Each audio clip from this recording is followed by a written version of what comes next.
On this episode of the Successful Mind Podcast, you're going to learn how to master your nous.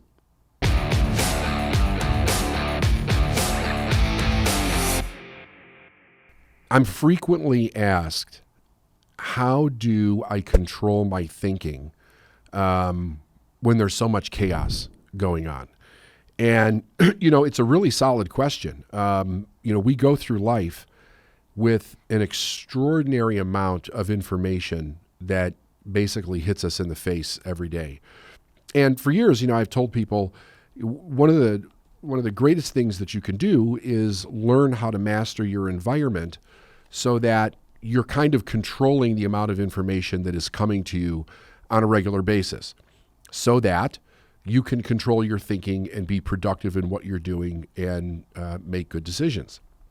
But it seems to be an ongoing thing that is currently in our world escalating with so much going on in the world, and so many different problems and serious problems that basically almost anywhere a person goes, their mind is being inundated with things that represent fear and anxiety and worry and doubt and shame and racism and sickness and disease and death.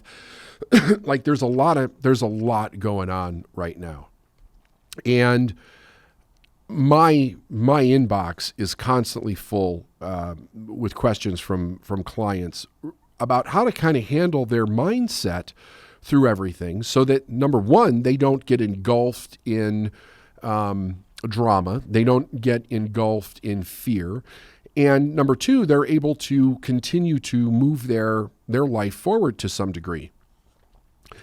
I have an author that I've liked for a long time that I kind of sought out one of his lessons for this particular podcast. So I'm going to reference a book. The book is The Laws of Human Nature by Robert Greene, Greene. I hope to have him as a guest one day. He's written, 6 or 8 books, basically on human potential and human development, and they're really good books. These are really meaty, you could call them self-improvement books, self-empowerment books, but they're really books about human truth.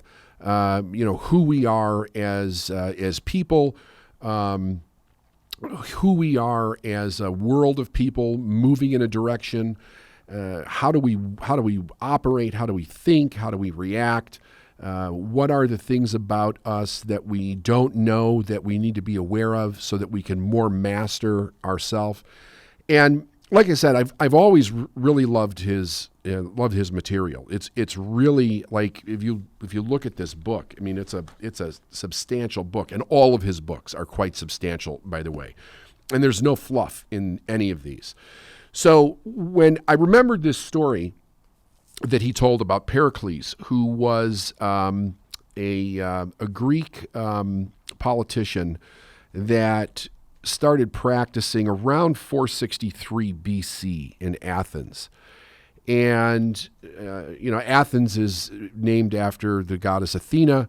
Goddess Athena was basically born of Zeus, the head of Zeus. And one of the great things to know about this was that Pericles practiced something called nous, N-O-U-S, N-O-U-S-E, I believe it is. N-O-U-S, but it's pronounced nous, like N-O-O-S-E. So, and what is nous? So I have a definition of it here. Nous, in the late 17th century, and from the Greek, means mind, intelligence, intellect. But it's really clarity of mind, intelligence, and intellect. There's a lot of different things that you can look up around this. I have a great, substantial Wikipedia article on nous it's out there. Like, you could look it up, you could do the history on it yourself. You could get this book, full of great stuff around it. But Athena, who was the goddess, the Greek goddess, stood for rationality. And basically it was the greatest gift of the gods to mortals, for it alone could make a human act with divine wisdom. So the idea is that this person, Pericles, he was very much involved in a lot of the conflict that was going on between Athens and Sparta, and like all the kind of craziness that was going on back in that time frame, again, around 463 BC. And there was a lot of opinion, a lot of heated opinion, a lot of consequences, a lot of rhetoric, not that much unlike what we experience now in the world, in politics, in problems that we all have to deal with. And he mastered this thing called nous, so that he could literally deal with all of these things in a very rational way, with the idea of what is best for Athens, right? Because there's so many voices that come at you with a problem. There has to be some way to chunk everything down so that we're really taking in the consideration of all, but making the right decisions, and not making decisions out of fear, not making decisions out of ego. So I'm going to give you a couple of paragraphs from Robert Greene's book here that I think are absolutely fascinating. He says, like Pericles in an assembly, you're infected by all of the drama that others churn up. You are continually reacting to what people give you, experiencing waves of excitement, insecurity, anxiety that make it hard to focus.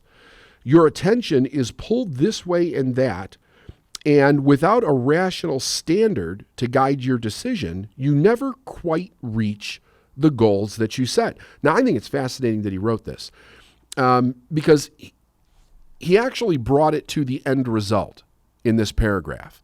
So with all this craziness, excitement, being bombarded with different opinions and ideas, not only does it clutter the mind and prevent us from making solid decisions, but we never quite reach the goals. So that's another question that I get frequently. And I see this almost everywhere. Like people talking about, here's what I want to do in life, but I'm not getting there. I'm working hard. I'm not reaching the goal.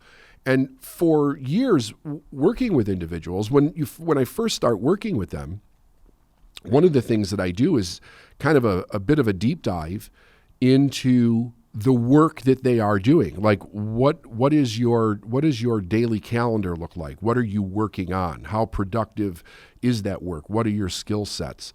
What strategies are you using to achieve results? In many cases, the strategies are sound. There may be a little something off here or there, whatever, that can be tweaked. But what we find is that there is a scattering of focus that is taking place with most people. And that scattering of focus is them reacting to what's going on in their outside world. Outside meaning outside of their personal body, right? So they've got all of these different problems and ideas and fear that is hitting them at one time, and also emergencies, like things that they believe that they have to take care of immediately, and it takes them off track immediately in their day. They never get back on track. Days turn into weeks, weeks turn into months, and like Greene is saying, they don't reach the goals. He says, at any moment, this can change with a simple decision to cultivate your inner Athena and apply nous. Rationality is then what you will value the most and what will serve as your guide. So let me take you through this a little bit. Let's see here. So a little bit about Athena. Athena was literally born from the head of Zeus, her name itself reflecting this, a combination of God, Theos, and mind, nous. But Athena came to represent a very particular form of nous. Eminently practical, feminine, and earthy, she is the voice that comes to heroes in the time of need, instilling in them a calm spirit, orienting their minds forward toward a perfect idea for victory and success, then giving them the strategy to achieve this. To be visited by Athena was the highest blessing of them all, And it was her spirit that guided great generals and the best artists, inventors, and tradesmen. I mean, that covers a wide range of people, right? So it's not just the generals, it's not just the politicians, it is the business people, it's the artists, it's the people that are out there creating something on a regular basis. Under her influence, a man or woman could see the world with perfect clarity and hit upon action that was just right for the moment. Now, who wouldn't want that? Like, seriously, who would not want that? I think people are looking for that all the time. So much information is coming to them, they literally can't make a decision. They don't know what decision to make.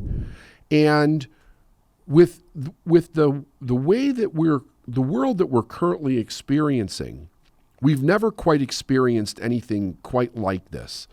At least for the people that are alive right now. I'm sure I could bring stories that would be relevant from the past in history, but nobody would really understand them because you didn't live then. So I'm talking about in our lifetime, within a generation or so. The consequences for even the most trivial slight, the most trivial remark, the most trivial action are proving to be quite disastrous for people based on the idea that there are so many people out there that literally will gang up on a person that does something that they think is wrong. Now, mind you, it may be wrong, it may not be wrong. That's really not the point. The point is that we drag people basically to the gallows before we've had any kind of rational discord about what's going on. And it's full of uneducated opinions. Like, people have a lot of emotional opinions that are going on, which leads to a lot of this craziness. But it's not an educated opinion.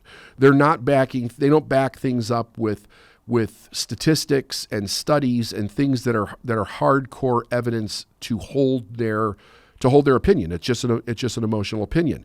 And I think that was probably brought in a big way with the internet, and even bigger way with social media. So now it's like everybody has a voice in the same room, but there's so many people in that room that we're not really getting to any kind of clarity. We're not getting to this, what they're talking about in the book here, this inner Athena, this inner nous, where there's a calmness, there's a clarity, and ultimately right decisions are being made for the good of all human beings. So for Pericles to cultivate his inner Athena, Pericles had to find a way to master his emotions. Now think about this. Emotions turn us inward, away from nous, away from reality. We dwell on our anger or our insecurities.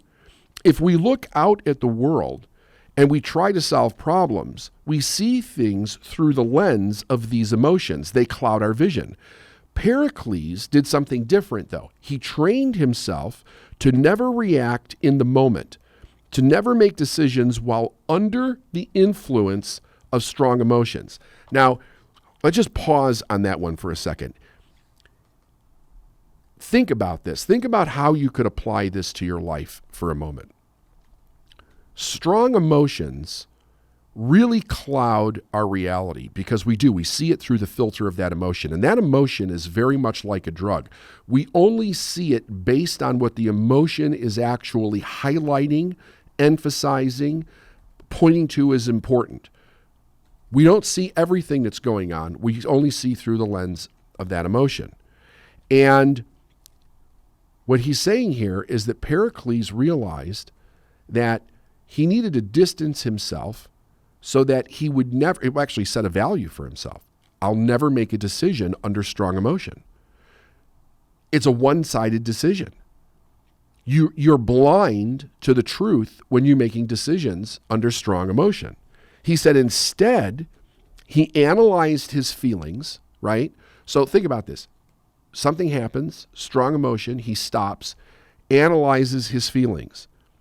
Usually when he looked closely at his insecurities or his anger, he saw that they were not really justified and they lost their significance under scrutiny. So that is literally taking the time to kind of separate yourself from the problem, allow the emotion to come down, to really start looking at it with a rational mind. And then you're asking a different question.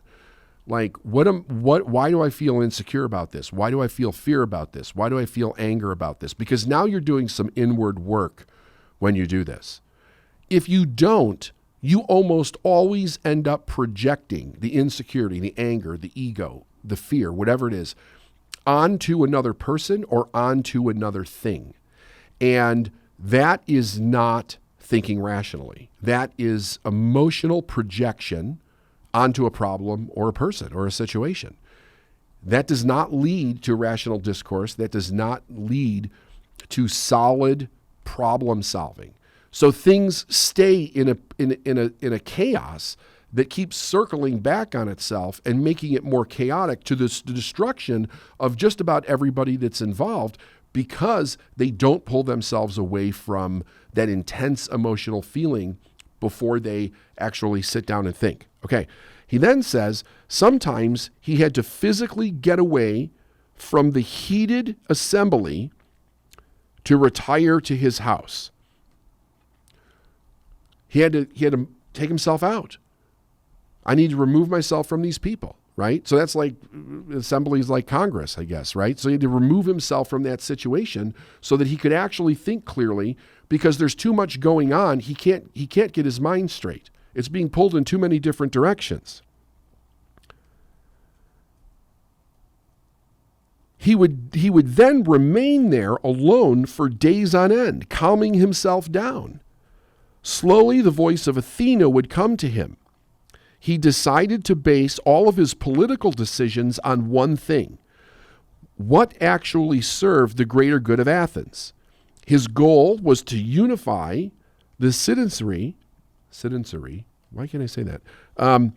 Enough through genuine love of democracy and belief in the superiority of the Athenian way. Having such a standard helped him avoid the ego trap.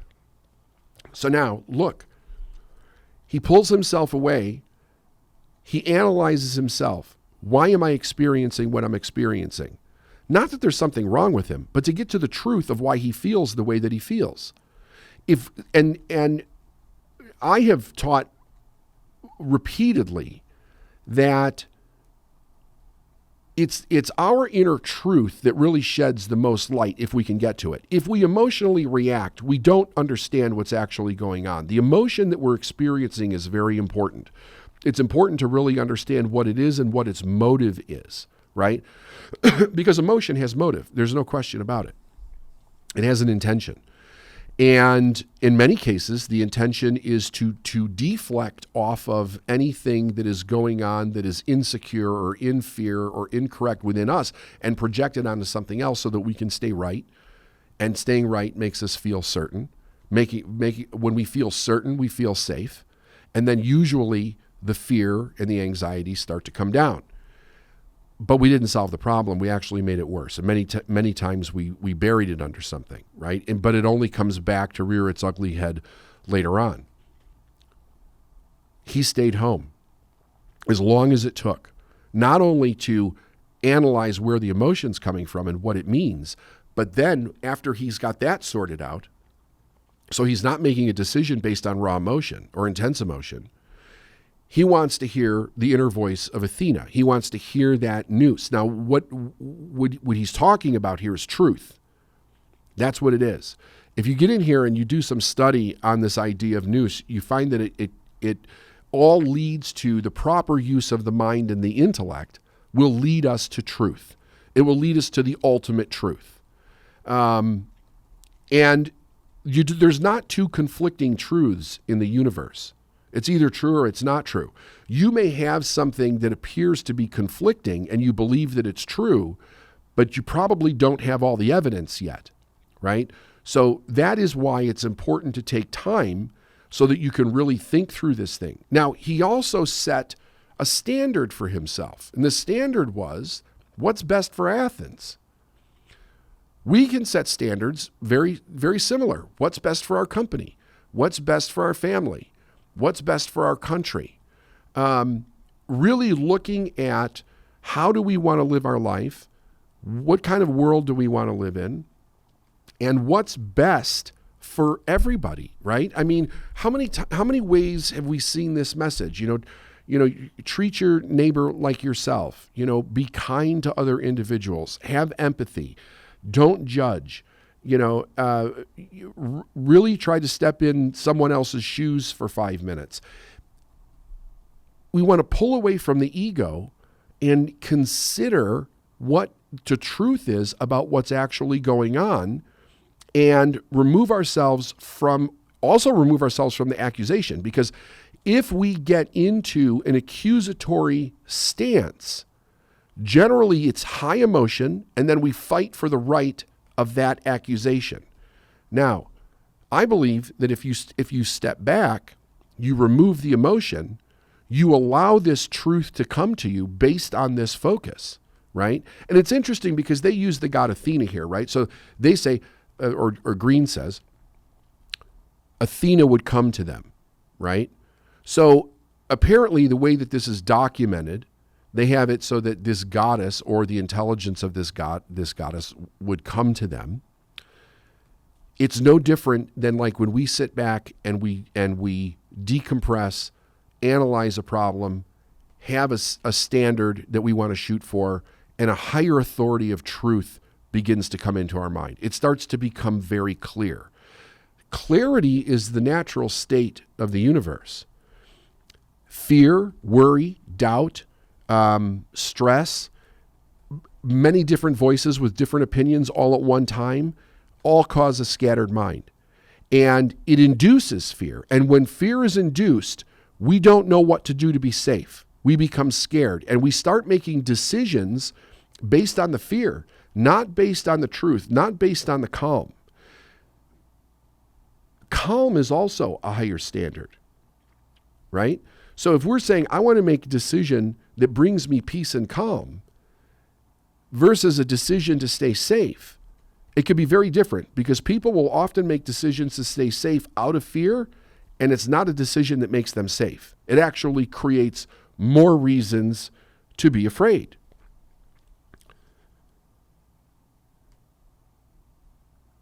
Now,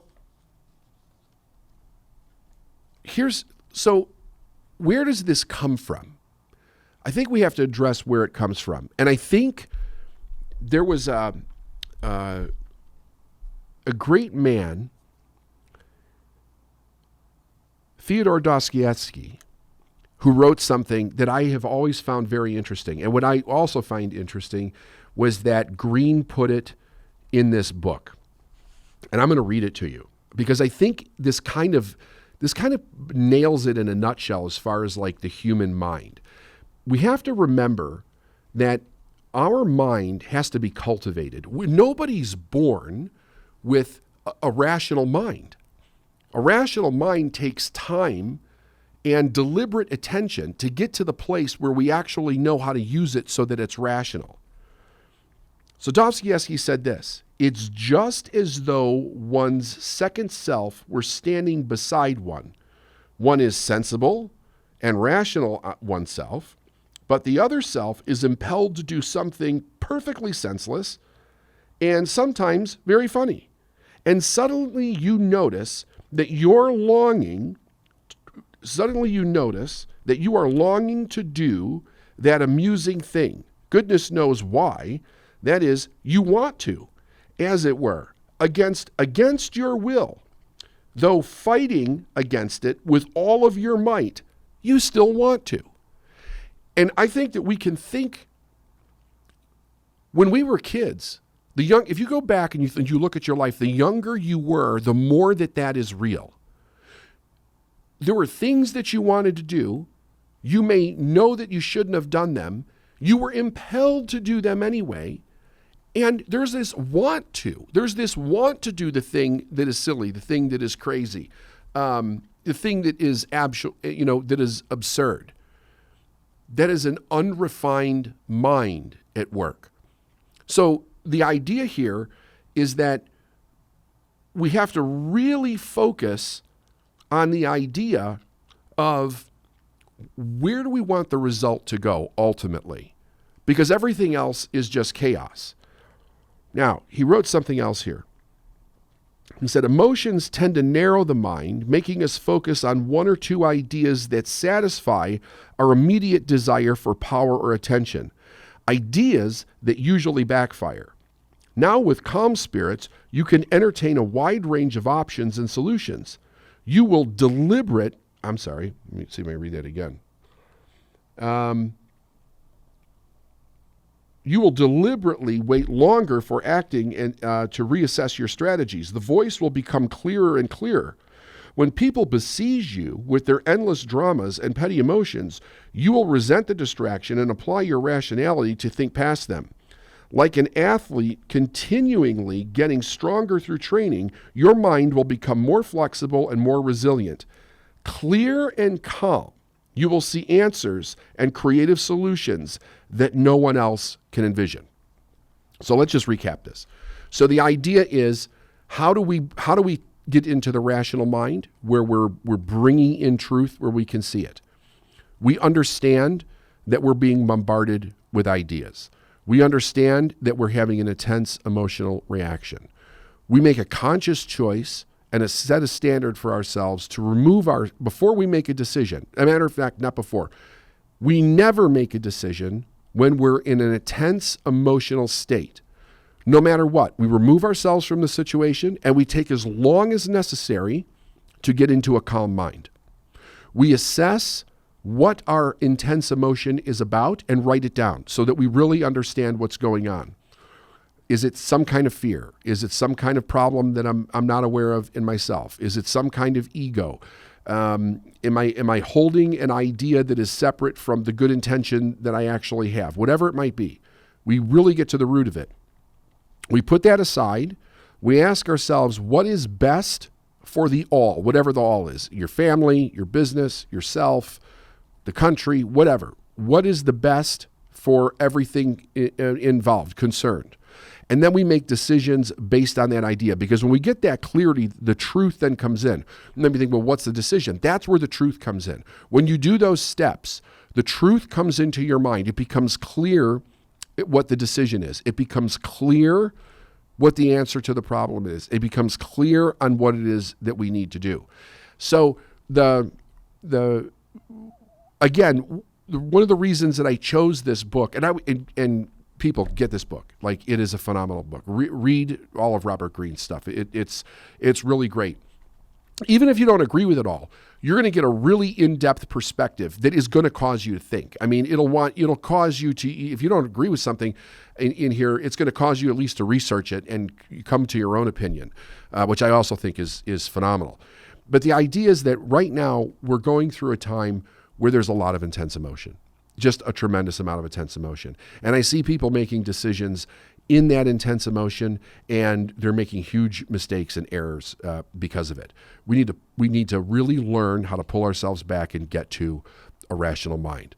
So listen to this as often as you can. Get Robert Greene's book. And listen, I only touched a couple of pages in the front of this thing. It's an amazing book.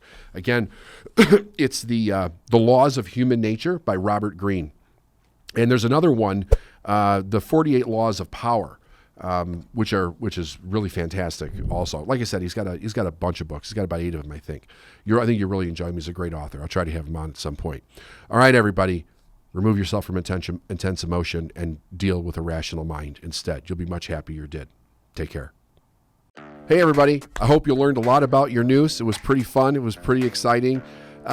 We would love to hear your comments. Ring the bell, so to speak. Subscribe. Tell your friends about it. We'll see you on the next podcast. Take care.